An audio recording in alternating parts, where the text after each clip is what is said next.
یہ کہہ کے مسکرایا ہے شیخ۔ امام حسین علیہ السلام نے اپنا کلیجہ تھام لیا، عباس بھیا جب تک تم تھے نا کسی میں اتنی جرأت نہیں تھی،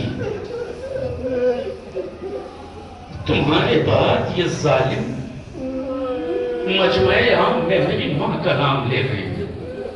حسین کے دل کو دکھانے کا کام کیا شمر نے۔ ایک اور موقع ہے جہاں پہ شمر نے امام کو تڑپایا۔ جس وقت امام حسین گھوڑے سے گرے ہیں اور گھوڑے سے گرنے کے بعد ایک کیفیت ایسی تھی کہ امام کے جسم میں کوئی حرکت نہیں تھی، یہاں تک کہ جناب زینب نے بھی وہاں سے کھڑے ہو کے آواز بھی تھی، اے بھیا اگر زندہ ہو تو جواب دو، اور اگر شہید ہو گئے تو پھر قیامت میں ملاقات ہو۔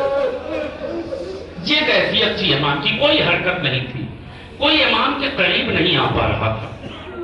لوگوں کو یہ پتا کرنا تھا کہ امام زندہ ہیں کہ شہید ہو گئے، پتہ نہ چل سکا تو ایک مرتبہ شمر ملون آگے بڑھا، کہا رکو میں بتاتا ہوں حسین زندہ ہیں کہ مر گئے ہیں۔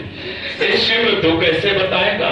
کہا کوئی بات نہیں، ذرا کچھ لوگ تیار ہو، چلو خیمے لوٹے جائیں، چلو خیموں کو لوٹا جائے۔ یہ کہہ کے کچھ گھوڑ سواروں کے ساتھ ایک مرتبہ خیام حسینی کی طرف بڑھا۔ تاریخ کہتی ہے وہ مظلوم امام کہ جس میں کوئی حرکت نہیں تھی، جس میں کسی طرح کی کوئی حرکت نہیں تھی، امام نے اپنی کوہنیوں کے بل اٹھنے کی کوشش کی۔ ارے جب نہ اٹھ سکے نا تو وہیں سے پکار کے کہتے ہیں اگر دین نہیں ہے تو کم از کم دنیا میں تو آزاد رہو، میری زندگی میں خیموں کی طرف نہ رہو۔ تاریخ کہتی ہے شمر پیدا مسکرا کے کہتا دیکھو پتہ چل گیا حسین زندہ ہے، حسین تاج رہ گئے۔ یہ ملعون امام حسین پہنچتا رہا، یہی وہ ملعون ہے کہ جس نے اہل بیت پر سب سے زیادہ ظلم کیے، یہی وہ ہے کہ جس نے سکینہ کے تماچے مارے، یہی وہ ہے کہ جس نے سید سجاد کو تازیانے مارے، یہی وہ ہے کہ بازار کوفہ و شام میں آگے آگے چل کر فیضانیوں کی توہین کرتا رہا، یہی وہ ہے کہ جس سے ایک مرتبہ جناب ام کلثوم نے قریب بلایا، اے شمر یہاں آ جا، یہی تو حسین کا قاتل ہے نا۔ جب 17 لوگ پیچھے ہٹ گئے تو یہ شمر تھا جو آگے بڑھ کر امام کے سر اترنے جدائی کر رہا تھا۔ جناب ام کلثوم نے اسے بلایا۔ یہ ہمارے اور آپ کے سمجھنے کے لیے ہے کہ شمر جس نے کربلا میں اتنے ظلم اٹھائے ہیں، اس نے سکینہ کو پانی دکھا کر بہا دیا،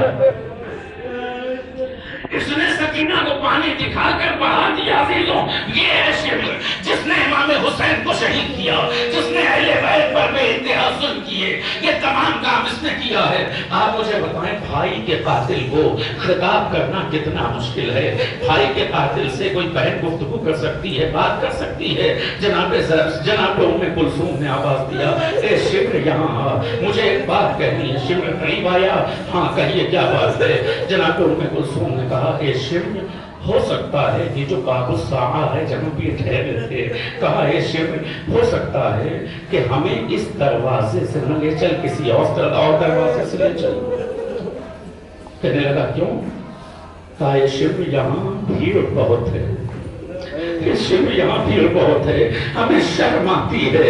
شمر نے کہا نہیں یہ نہیں ہو سکتا، حکم ہے کہ اسی دروازے سے لے جایا جائے گا۔ تو جناب ام کلثوم کہتی ہیں اچھا ایک کام یہ کر، شہداء کے سروں کو آگے لے کے چلا جا، شہداء کے سر جو نوکے نیزہ پہ بلند ہے نا انہیں لے کے آگے چلا جا اور ہمیں بعد میں لے کے چل، تاکہ لوگ سروں کو دیکھنے میں مصروف ہو جائیں، ہمارے کھلے سر لوگوں کی نظروں سے بچ جائیں۔ ایک مرتبہ شمر ملعون نے کام یہ کیا، بیویوں کی سواریوں کے ساتھ ان سروں کو کر کے اب ایک ساتھ سب کو وارد کر رہا ہے شام کے بازار میں۔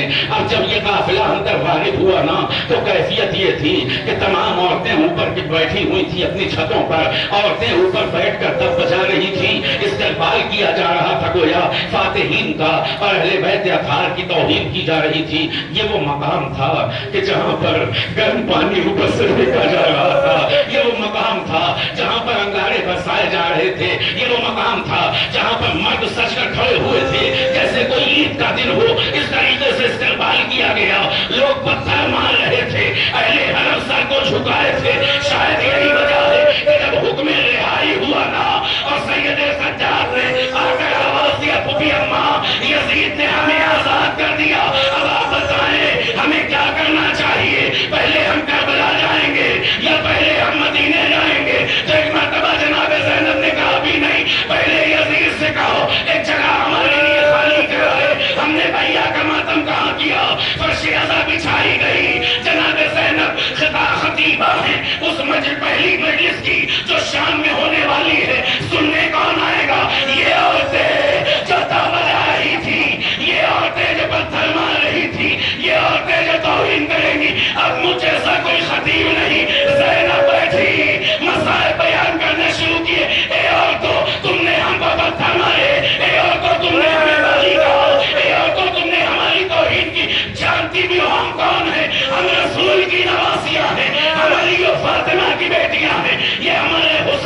کہا ہم باغی ہیں؟ نہیں، ہم باغی نہیں ہیں، ہم خاندان رسالت ہیں. عورتیں روتی جاتی ہیں، سنتی جاتی ہیں مصائب. جناب زینب نے کہا تمہیں پتا ہے ہمارے ساتھ ہم اکیلے کیوں ہیں؟ ہمارے ساتھ مرد کیوں نہیں ہے؟ ہمارے چھوٹے چھوٹے بچوں کو کربلا کے میدان میں مار دیا گیا. یہ ننھے ننھے سر کسی اور کے نہیں، یہ ہمارے بچوں کے سر ہے. اصغر تک کا سر موجود تھا. اور ایک مرتبہ کہتی ہیں جناب زینب تمہیں معلوم ہے میرے بھیا حسین کو جب ذبح کیا جا رہا تھا میں 70 قدم کے فاصلے پر کھڑی تھی.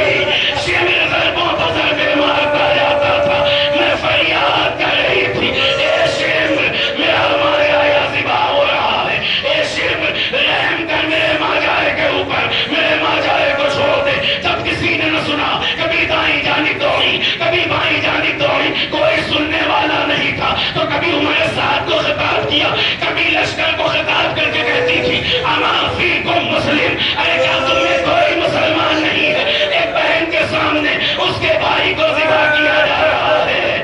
عزیزوں میں مسائل تمام کر دیتا لیکن ایک جملہ سن لیجیے، آج کی مناسبت سے مجلس تمام ہو جائے گی. تمام مسائل بی بی بڑھتی جا رہی ہے، تبرکات آتے جا رہے ہیں. ایک مرتبہ تبرکات میں شہداء کے سر آنے لگے، ہر شہید کے سر کو لے کے بیویوں نے ماتم کیا، گریہ کیا. ایک سر کے بارے میں ذکر کروں گا مجلس تمام